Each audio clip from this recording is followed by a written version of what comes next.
Hi everyone, it's Tracy at For the Love of Stamping and welcome to my craft room. Today I'm going to give you some quick tips on how to create this double fold card with the center belly band and the decoration that's in the middle. The decoration that's in the middle is actually an ornament that you can take off the belly band and hang on your Christmas tree. So I just have some non-permanent tape on the back just to hold it in place while I'm giving my card to my special someone. So the belly band will slip off and that will allow the card to open up like so. And when it opens up, you've got lots of space inside for you to be able to write your sentiment. So for this card, let's start looking at the pieces of cardstock and all the supplies that you need. To make this, you're going to start with a piece of cardstock, Night of Navy, that measures 8 inches by 7.5 inches. And then we're going to also have a piece of Whisper White that'll go in the center on the inside of the card. That's 3 3/4 by 5 1/4. 2 pieces of 2 wreaths, one in the Balmy Blue glimmer paper. Another one has been cut out of silver foil. These are from the Wreath Builder dies. Our belly band is 2 inches by 8.5 inches. And then you're going to have all the DSP to be able to cover in some of these spaces. So you'll start with 4 pieces of the Snowflake Splendor DSP. This measures 1 3/4 by 5.5 each piece. And another one that's 1 3/4 inches square. One little piece that's going to go across the center of our ornament, which is 3.5 inches by 1/2 inch. I have flagged the ends using the Pick a Labels punch, and I've also embossed a greeting in Whisper White, just my little Merry Christmas. For the decoration of those wreaths, you're going to need 3 of the little flowers that come in the Wreath Builder dies. That's been die cut in Night of Navy. And to dress them up a little bit, we'll use the blue adhesive back gems. We're going to add a bow to our ornament as well. This was the Pool Party sheer ribbon, and I've just tied it in a bow. And I'll trim the edges off. And then a piece of cording, which I just got at the dollar store. This is some silver cording. And to support the whole thing, if you look at the back of my ornament, you'll see I have a piece of a window sheet, which I've die cut using a circle die, and I'll just remove the backing off of here, the protective covering, in order to start layering my ornament on top. Okay.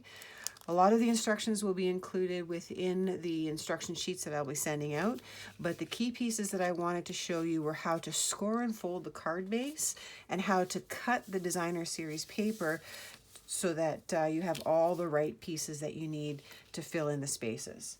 So I'll bring in my paper trimmer, and we're going to start with the card base with the 8-inch side edge up at the top. So I always like to measure just to make sure, and because I don't have enough room here, I didn't open up the arm on my trimmer. So I'm going to put my cardstock in. I'm going to score here at 2 inches, swoosh it on over to the 6-inch and score it again. So now I have a 2 and a 6. I'm going to rotate it a 1/4 turn, and I'm going to score one more time at 2 inches. So line it back up and score at 2 inches.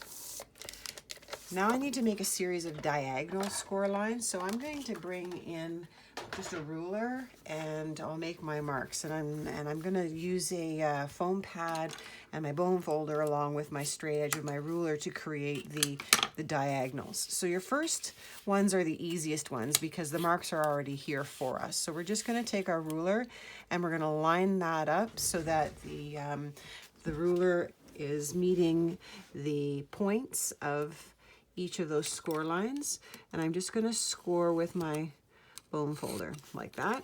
So that one's the first one, and then we'll rotate it and do the same on the other side, creating 2 little triangles like right there. don't want to press too hard because you can cut your paper with these things.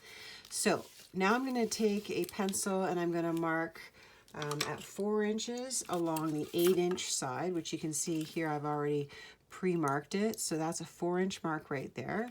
And then along each of the 7.5 inches sides, I'm going to do the same thing. I need to place a pencil mark using my ruler and a pencil. I'm using white just because it shows up a little bit better, but I'm just making it a tiny little spot. So that's been marked at 4 inches on that side, and then again on the other side at 4 inches as well. Okay.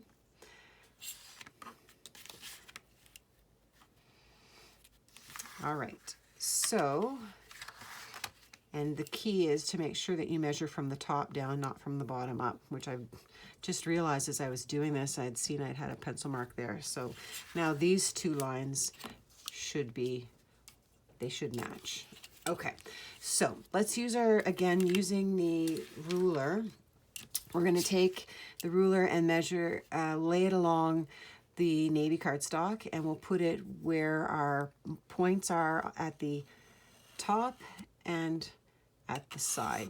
And you'll see as I'm doing this, it's running through the center of all of these lines. Sometimes I find when I use the paper trimmer to try to line that up, it's never done in the right spot. And I've always had it so that it's off a little bit. And so that's why I like using a ruler and making my marks and then using my bone folder, because I know now I'm getting it right through the center. And that's key for this. It's going to help to make the folding that much easier. So we'll move all that aside. And with this card, because of all the folds, it gets bulky. So you want to make sure that you really burnish the edges of your score lines. So vertical lines and horizontal lines are valley fold. So we're going to fold this down, and we will use our bone folder just to give it a nice crisp edge. Again, I'm pushing pretty hard to try and burnish that really well. I'll open it up. I'm going to flip it this way, and I'm going to burnish it again. Now, one thing I like to make sure is just make sure these lines are matching. You don't want to have a little bit off. It'll just leave your card a little bit wonky. And I'll do the same on this side. So again, making sure they match, and they do, which is great. So you can see when you close it, everything's nice and tight. Fits nicely together. Okay. All of the diagonals are being mountain folded. So we're going to flip it over, and we're going to start folding them back one at a time. So we'll bring this one over, and then I'll do the next one. Might be easier to pick it up so you can see where that line is, because I didn't quite press hard enough. So I'm just going to give it a little push to start it. And keep in mind, I'm going against the grain, so it's going to be even a little bit harder to get that fold. Same with this one. Start pushing it back, place it down, make your lines match up with each other, and burnish it. And then this guy here, one last one. Okay, and that gives us all of our creases. Now, to create the card and to get the folds right, start by pulling this piece down and bringing in this side here. What you're trying to do is get these two guys to come together like so, and then that one folds back. Okay, so again, the 4-inch points come together, push them down, and fold back. And then repeat that on the other side. Bring your 4-inch points together, like so, and push that piece back. So when you fold your card, it looks like this. Okay, so now you're probably going to want to take your bone folder once again and give it a little bit more of a press. And that's how you create the fold. So if you want to see that one more time, again, take your 2 points at 4 inches, bring them together and push it back. Just like so. Okay, now you can see it's not going to sit together on its own, so that's why we have to have a belly band. So that piece is done. Now, for our designer series paper, so we've, like I said, we've got 4 pieces that are measuring at 1 3/4 by 5 1/2. Come on, there we go. And we're going to take the one that's 1 3/4 by 1 3/4, and we're just going to cut on the diagonal. So I have a pair of long handled scissors, or whatever you call these, and I'm just going to cut on the diagonal from one right to the other. Okay, so don't lose track of these.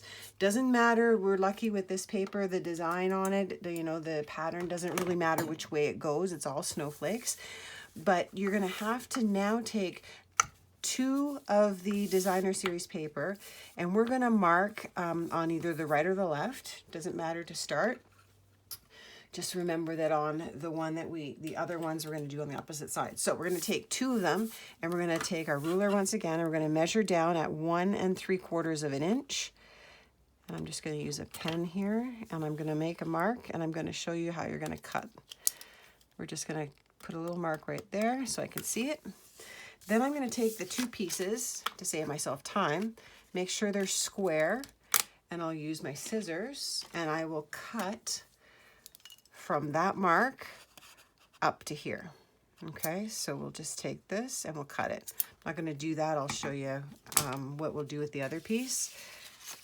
You're going to do the same with the others. However, this time, instead of marking it on the right, you need to mark it on the left. It's important because then your diagonals are all going to be going in the right way. So we'll take it 1 3/4 inch, and we'll take our pencil or pen, place a little mark, put these 2 together, and now we're going to cut from here to there. And that will give us 6 triangles, okay? So when you're done, all the triangles that you have and all of the pieces will fit on the card. So you're going to have 2 pieces that fit on the front piece here. So these are your front panels. You got your diagonal going down from the top left to the bottom to the right, and then vice versa. And then the other 2 go on the inside. And then all the little pieces that you cut, all of your triangles, you'll have 6. 6 and you're just going to place them here. So up in the top right and top left corner, and then in the center, top left, top right, and then just above these panels here. And that's how you finish your card, or how you put all the pieces together. Then we can just place that down and put our belly band on it. Couple of little tips when you're making the ornament. Glue dots are your friend. You want to make sure that you've got some glue dots on hand, because that's the easiest way to adhere everything together. You're going to start, I'll bring my ornament in. You're going to start with the piece of window sheet. We'll peel this protective sheet off. Okay, and then you're going to take each of your layers of the wreaths, and you'll start with the balmy blue, and you're going to add some glue dots to the back. And you're just going to see, you're going to find the places where you need to put it, and you'll put the glue dots on the back. That will adhere the base of the base to the first wreath. Then you'll take some more glue dots, and you'll take the silver one, and you'll find the way that it looks best, and you'll glue that together again with glue dots. And then the rest of it is just managing to take the pieces of the flowers that we've die cut, placing them onto your wreath, as well as these beaded pearls, tying a bow, adhering everything with glue dots, flowers, the pearls, and the bow, as well as tying your piece of cording at the bottom in a knot. Just do a slip knot or a half knot, whatever it's called. Tie it around each other, make it into a little knot, and then you'll take a glue dot and you'll just end up tucking it in right in here, and then you'll press it down to hold it. All right, and that's how you make your ornament that you'll be able to hang on your Christmas tree. That is it for the quick tips on making the ornament and on the card. I hope you've enjoyed this and that it's been useful. Again, if you have any questions, feel free to reach out to me, and I look forward to hearing from you. I look forward to seeing your creations. Bye for now.